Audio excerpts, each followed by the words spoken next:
Hi everyone. In today's video, we are going to be explaining AT&T Reward Center and how the reward process works in 2026. So AT&T Reward Center is an online platform where you can claim the promotional rewards offered by AT&T.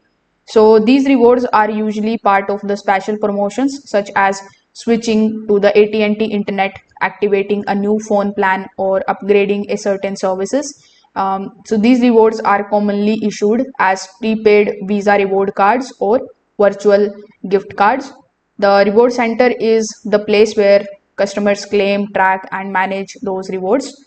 So to qualify for the reward, you usually need to sign up for the specific promotion and activate the service. After activation, AT&T typically verifies that your service is active and meets the promotion requirements. When verified, you will receive the reward notification via email or mail with a claim number and instructions. So once you receive that notification, you can claim your reward through the AT&T Reward Center. For that, you just have to come here on the Reward Center page, which is rewardcenter.att.com. Over here, click on the option of access your reward. Now here, simply provide your claim number, then click on the option of access your reward.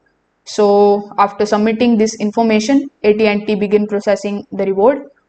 Reward don't appear immediately after activating the service. In most of the cases, the rewards become activated or available within about 6 weeks after activation, once AT&T confirms your service is active and eligible. So if this video helped you understand the reward process, make sure that you like this video and subscribe to the channel. Thanks for watching.